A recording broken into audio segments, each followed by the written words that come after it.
예, 새벽 시간마다 마태복음을 함께 살펴보고 있습니다. 저희들이 지금 살펴보고 있는 내용들은 산상수훈의 한 부분을 보고 있습니다. 이 마태복음은 유대인들을 위한 복음입니다. 그래서 유대인들을 배려하면서 마태가 기록을 했던 그런 내용들이기 때문에 지금 이 예수님이 마치 이런 거죠. 산에 올라가서 산에 올라가사 이 무리들은 떠나가고 예수님의 제자들이 나아온지라라고 이야기하면서 이 산상수훈이 시작되어지고 있습니다. 그러면서 그 유명한 팔복이 나오게 되어지죠. 심령이 가난한 자는 복이 있고, 뭐 애통한 자, 의에 줄이고 핍박을 받는 자, 이런 사람들이 복이 있다라고 이야기를 하는 것입니다. 이것이 선뜻 우리의 머리로는 이해가 되어지지 않습니다. 심령이 가난하고 애통하고 의에 줄이고 핍박을 받는 것이 어떻게 복이 있는가? 하지만 그 당시에 어떤 상황들을 이미지로서 그려보면은 우리는 쉽게 이해할 수 있습니다. 많은 사람들이 예수님을 따라다니게 되어집니다. 많은 호기심이 있었고 메시아라는 그 호기심에 예수님을 따라다니게 되어지는 거죠. 수많은 사람들이 예수님을 따라갔을 때 예수님은 그들을 이끌고 산으로 올라가셨습니다. 그냥 막상 호기심에 예수님을 따라갔던 사람들은 그 산까지 예수님을 따라가진 않았을 거예요. 왜냐하면은 직장이 있고 또 자신이 해야 되는 여러 가지 일들이 있기 때문에 그냥 예수님을 호기심으로 따랐던 사람들, 즉 무리들은 거기서 분리가 되는 것을 경험하게 되어지는 거죠. 하지만 그들 가운데 심령이 가난하고 애통하고 문제가 있어서 지금 이 예수님이 아니면은 해결을 받을 수 없는 사람들, 예수님이 아니면은 이분이 나를 만져주지 않으면은 내가 살아갈 수 없는 그 사람들이 바로 심령이 가난하고 애통하고 의에 줄이고 핍박을 경험하는 그런 사람들이었던 것이죠. 그 사람들을 지금 예수님은 이 마태는 뭐라고 표현을 합니까? 제자들이라고 이야기해요. 그들은 그런 연약한 자신들의 상황 때문에 예수님이 산으로 올라가셨을 때 그 산에 함께 따라가게 되어집니다. 그리고 그곳에서 그런 애통하고 심령이 가난한 자가 복이 있다라고 이야기하는 것은 이 복은 무엇입니까? 물질적인 복, 어떤 그 문제가 해결되어지는 것을 이야기하는 것이 아니라 지금 그들 가운데 하나님이신 예수님께서 함께하고 계시는 거죠. 그들은 자신들이 가지고 있는 그 문제 때문에 예수님께 나아왔을 뿐이지만 그것은 오히려 하나님을 만나게 되고 이미 그들 가운데 하나님은 거하고 계시는 거죠. 마치 에덴 동산인 것처럼 새하늘과 새 땅에 있는 것처럼 그 예수님으로부터 하나님의 말씀이 다시금 재선포되어지고 재해석되어지는 것. 그리고 이것을 무엇과 비교하고 있습니까? 구약 시대의 모세를 통해서 이 시내산에 올라가서 그 율법이 수여된 것처럼 이미 이 천국 가운데 살아가고 있는 자들, 예수님과 함께 살아가고 있는 그 자들, 그들에게 하나님의 나라의 백성은 어떻게 살아가야 된다라고 새로운 그 가르침으로, 과거의 그 율법이 그림자와 같은 것이었다고 하면 이제는 분명하게 그 율법의 원의가 어떤 것인지를 예수님은 우리에게 보여주고 있는 것이죠. 그래서 마태복음 이 5장부터 7장까지 이 산상수훈은 무엇을 가르치고 있습니까? 예수님의 존재됨이 어떤 것인지를 여러 가지 사례를 통해서 우리에게 보여주고 있는 것이죠.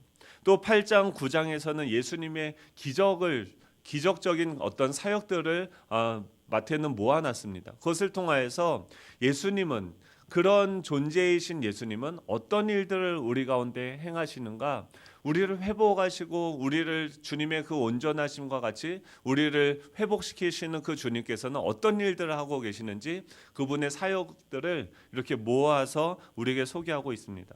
계속해서 이 가르침을 통해서 무엇을 이야기하는 거예요? 우리 가운데 계신 예수님, 그러니까 예수님이 우리의 머리가 되시고 우리의 아버지가 되시고 우리의 주인이 되신다라는 전제가 있어야지 이 말씀이 우리에게 주어지는 것이죠. 오늘 내용은 그 두 가지로 크게 살펴보려고 합니다. 33절부터 37절의 말씀인데 우리 33절 우리 같이 한번 읽어보도록 하겠습니다. 시작. 또 옛 사람에게 말한 바 헌 맹세를 하지 말고 내 맹세한 것을 주께 지키라 하였다는 것을 너희가 들었으나 지금 예수님께서는 이 맹세에 관한 주제를 가지고 그 사람들에게 이야기를 하고 있습니다. 원래 이 모세가 맹세에 대해서 가르친 원래의 의미가 있었어요. 이것은 무엇이냐면 하나님과의 관계에 있어서 우리가 서원을 하게 되어졌을 때, 즉 하나님과의 관계에서 서원을 할 때 맹세하는 것. 그래서 우리가 뭔가 11조를 드리고 여러 가지 것들 헌물들을 하나님한테 드리고 내 자녀를 하나님께 드린다라고 서원을 하게 되어지지 않습니까? 그랬을 때 너희들이 만약에 맹세를 했다고 하면은 그 맹세는 반드시 지켜야 된다라고 이 구약의 율법에 기록이 되어져 있었습니다. 이 맹세는 하나님과의 관계에서 나오는 맹세였었습니다. 하지만 당시에 그 사람들은 이 율법을 어떤 식으로 이용을 했냐면 자신의 옳음을 증명하는 방식으로 이 맹세를 사용한 거죠. 자신의 말이 상대방에게 신뢰를 주지 못했을 때 자신은 그 하나님의 이름으로, 우리도 사실 그렇게 이야기할 때가 많은 거죠. 뭔가 계속 자신의 옳음을 증명하기 위해서 자신을 신뢰하는 수단으로서 이 맹세를 사용하지 말라라고 주님께서는 이야기하는 거예요. 그렇다고 하면은 지금 이 맹세를 도무지, 여기서 34절에 보면 나는 너에게 이르노니 도무지 맹세하지 말지니 하늘로도 하지 말라 이는 하나님의 보좌입니다라고 얘기하는데, 여기서 보면은 도무지 맹세하지 말지니라고 얘기하면서 예수님은 과장법을 사용해서 맹세를 너희들이 하지 말라라고 이야기하는데, 이것은 무엇입니까? 그렇다고 하면 아예 우리는 맹세를 하지 말아야 되는 것입니까? 그런 의미가 아닌 거죠. 지금 강하게 그 당시 사람들이 사용했던 이 하나님의 율법, 이 맹세라는 방식으로서 자신을 증명하고자 하는, 자신을 옳다라고 주장하는 그런 방식으로 이 율법을 사용하지 말라라고 주님은 이야기하는 것입니다. 왜냐하면 마태복음 26장 63절과 64절에 보면 예수님께서 법정에 섰을 때 예수님 스스로도 맹세를 하는 장면이 나오게 됩니다. 또 사도 바울도 자주 맹세와 서약을 하는 것을 볼 수 있습니다. 로마서 1장 19절과 고린도후서 1장 23절, 갈라디아서 1장 20절에 보면은 이 사도 바울 자신도 맹세를 하는 장면들이 나옵니다. 그렇기 때문에 이것은 무조건 맹세가 잘못되어졌다라는 것이 아니라 그 당시에 이 율법, 이 맹세를 오용하여서 자신을 증명하는 사람들, 그런 이 자신을 증명하고자 하는 그런 유혹에서 벗어나라라는 것을 이야기하는 것이죠. 자신이 스스로 옳다라고 하는 것을 우리는 증명할 필요가 없습니다. 지금 전제가 무엇입니까? 계속해서 이 산상수는요, 주님이 거기 계시는 거예요. 그리고 우리가 그 앞에 앉아 있는 거예요. 그렇다고 하면 지금 여기서도 마찬가지죠. 주님이 우리와 함께하고 계시다고 하면 우리가 굳이 변명하고 막 왜 자꾸 맹세하고 뭔가를 덧붙이게 되어집니까? 자기가 옳다는 거예요. 변명하는 거예요. 그 상대방을 설득해서 뭔가를 이루어가고자 하는 것이죠. 근데 지금 37절 뭐라고 이야기합니까? 우리 37절 한번 같이 읽어보도록 하겠습니다. 시작. 오직 너희 말은 옳다 아니라 하라. 이에서 지나는 것은 악으로부터 나느니라 라고 이야기합니다. 우리의 언어, 이 말에는요, 사람의 인격과 책임, 그 정직성이 다 들어 있습니다. 솔직하게 또 단순하게 예하면 예, 아니면 아니요라고만 말을 하게 되어지는데 우리는 과장하게 되어지는 거죠. 왜 자꾸 그냥 맹세하는데, 야, 내가 말하는, 내 지금 진짜 맹세하거든. 내가 하나님의 이름을 걸고선 내가 지금 이 얘기하는데 이건 진짜야라고 왜 자꾸 이런 얘기를 덧붙이게 되어집니까? 그 속에 진실이 없기 때문에 과장하게 되어지는 거죠. 믿을만 하지 않다라는 것을 스스로 나타내게 되어진다라는 거예요.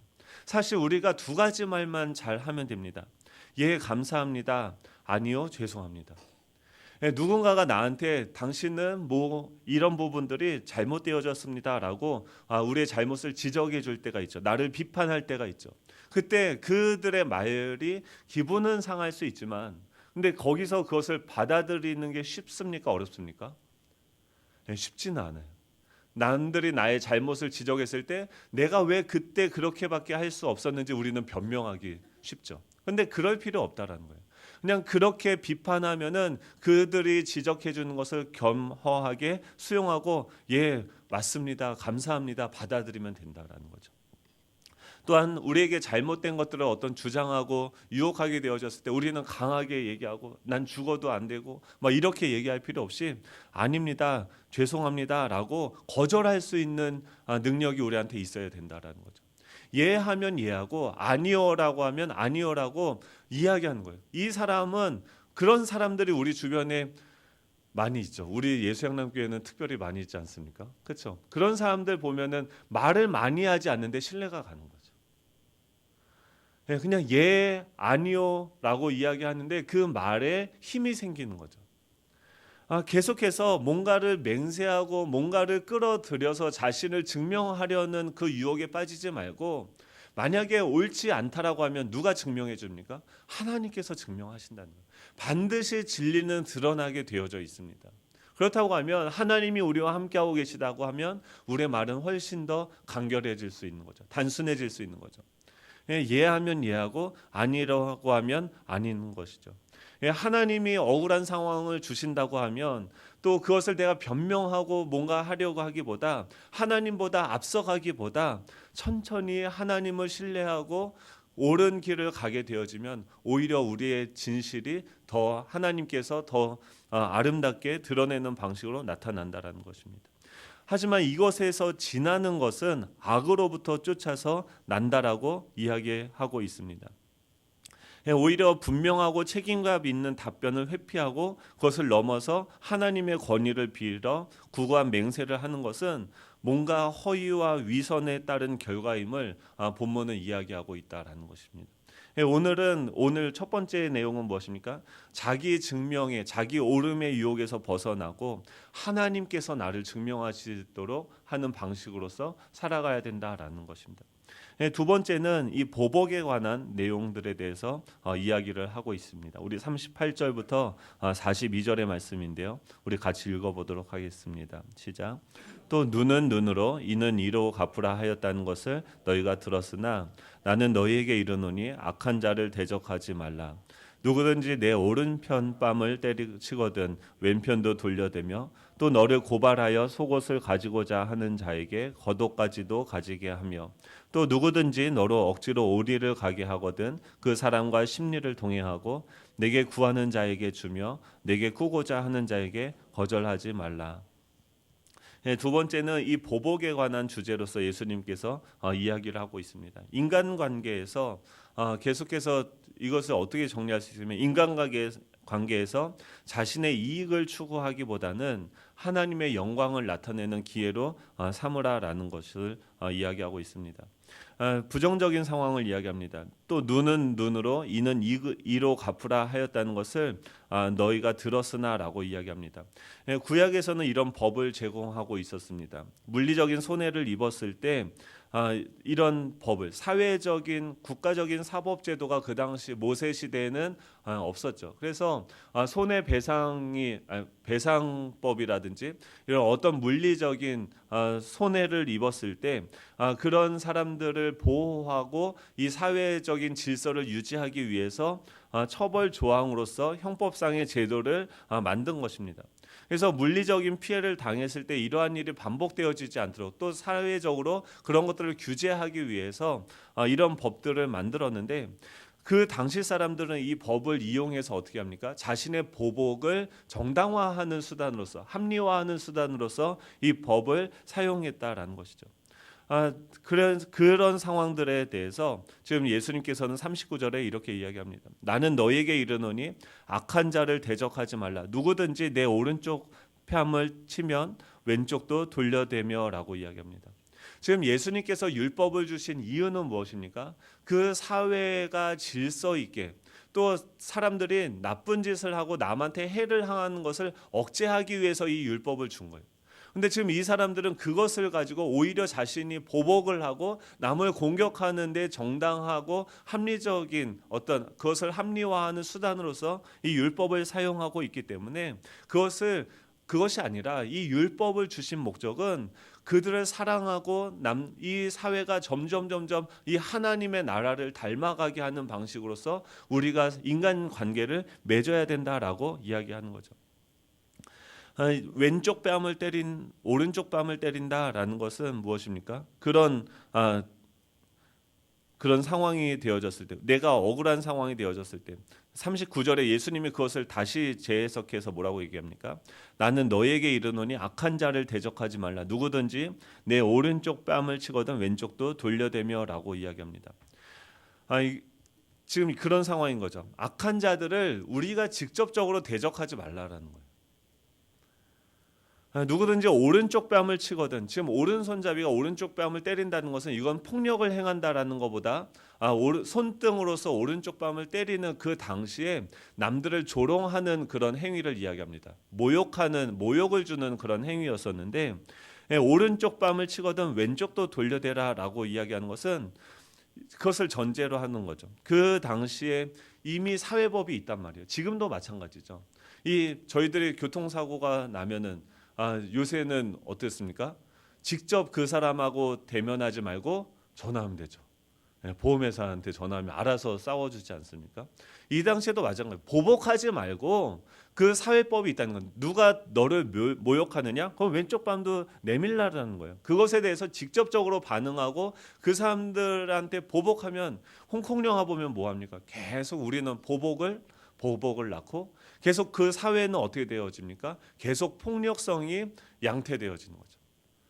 그런 방식이 아니라, 그런 폭력, 억울한 일을 내가 당했을 때도 그것을 그대로 갚아주는 것이 아니라 법정에서 그것을 처리하고, 직접적으로 보복을 하는 방식이 아니라 그것을 오히려 선용해서 그 다음에는 뭐라고 이야기합니까? 40절이죠. 또 너를 고발하여 속옷을 가지고자 하는 자에게 겉옷까지도 가지게 하며, 오히려 그 사람들을 보복하고 원수를 갚으라는 것이 아니라 선으로서 그 악을 대하라는 거죠.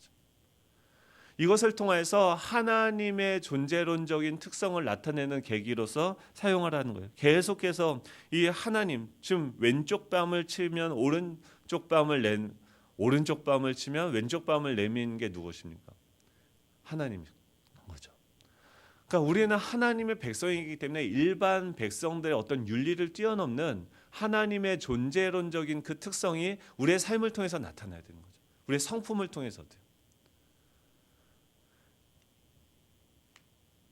고발해서, 그러니까 속옷을 가지고자 하는 자에게 겉옷까지 가지게 하라라고 얘기하죠. 자신의 권리를 지금 누군가 주장을 하는 거죠. 고발을 했어요. 자신이 손해를 당했다는 거죠. 이거는 내 권리다라고 주장을 하는 거죠. 그랬을 때 그 사람 속옷은 뭐예요? 작은 권리를 주장했을 때 그것을 그 사람에게 뺏고 그것 때문에 싸우고 하는 것보다도 더 큰 것들을, 오히려 내 권리를 포기함으로써 그 사람을 도움으로써 오히려 하나님께 영광을 돌리는 방식으로서 사람들을 대하라는 거예요. 또 누구든지 너를 억지로 오리를 가게 하거든 그 사람과 심리를 동행하고라고 이야기합니다. 그 당시에는 이 로마 시민권을 가진 사람들, 또 로마 그 군인들은 그 군수물자를 그 현지에서 조달할 수 있는 권한을 가지고 있었습니다.